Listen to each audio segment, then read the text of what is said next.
নমস্কার, আমার কাছের মানুষ, আমার আপন মানুষ কেমন আছেন? আশা না বিশ্বাস করে আপনারা খুব ভালোই আছেন।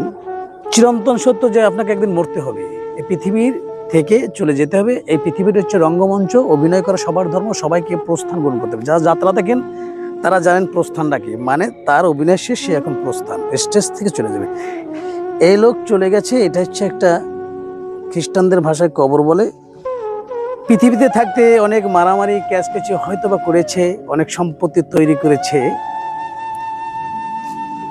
কিন্তু পাইলো কি 3.5 জায়গা। এই জায়গাটাও একদিন দেখবেন কি, এই জায়গাটাও একদিন চিহ্ন থাকবে না। এখানে হয়তো কোনো গাছ লাগাবে, কোনো বাড়ি করবে, গাড়ি করবে, এমনকি গোয়াল ঘরও বানাতে পারে।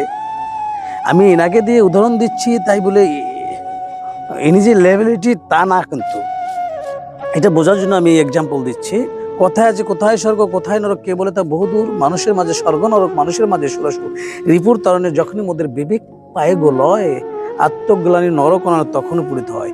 প্রেম প্রীতি পূর্ণ বাঁধনে যবে মিলে পরস্পরে, স্বর্গ এসে তখন নামে মোদের ছোট্ট ঘরে। এখন স্বর্গটা কোথায়? স্বর্গটা হচ্ছে এই পৃথিবীতে। আপনি ভালো কাজ করেন, মনের ভিতরে একটা শান্তি, এটাই স্বর্গ। খারাপ কাজ করেন, অশান্তি, এটাই নরক ভাই। এইটার দিকে আপনার শিক্ষা নেওয়া উচিত। আপনার চলে যেতে হবে মাটির নিচে। সেই মাটির নিচে যাইয়া আপনার অস্তিত্ব একদিন থাকবে না। আপনাকে যে জায়গায় কবর দেওয়া হবে সেই জায়গাটা একদিন হয়তো বা থাকবে না। তাহলে আপনি এত দৌড়দৌড়ি কেন করেন? এত টাকা পয়সা দিয়ে কি করবেন ভাই? কি করবেন? কোন টাকা পয়সা দিয়ে যদি আপনার আয়ু বাড়ানো যেত, আপনার যৌবন ধরে রাখা যেত, আপনার বয়স ধরে রাখা যেত, তাহলে ঠিক আছে, আপনি কাজ করেন, অর্থ উপার্জন, সারা রাত দিন রাত কষ্ট করেন, টাকা উপার্জন করেন। কিন্তু না ভাই, টাকা ইনকাম করতে গেলে আপনার শ্রম দিতে হবে। এই শ্রমের জন্য আপনার আয়ও কমে যাবে। অতএব আমি একটা কথাই বলতে চাই, আসুন, আপনার যদি 10 টাকা থাকে সেখান থেকে 2 টাকা গরিবদের দেন, অসহায় মানুষদের দেন। দিনে অন্তত একবার চিন্তা করেন যে পৃথিবী ছেড়ে চলে যেতে হবে। খারাপ কাজ থেকে বিরত থাকুন, তবে এই দেশ সুন্দর হবে।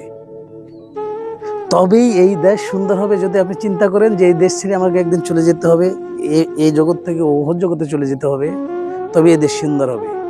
অতএব আজ থেকে প্রতিজ্ঞা, মানুষের সাথে খারাপ আচরণ করব না, মানুষের ক্ষতি করব না। সম্মানিত দর্শক, আজকে এই ভিডিও এ পর্যন্ত। সবাই ভালো থাকবেন, সুস্থ থাকবেন।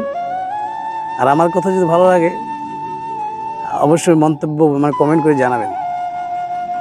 Thank you.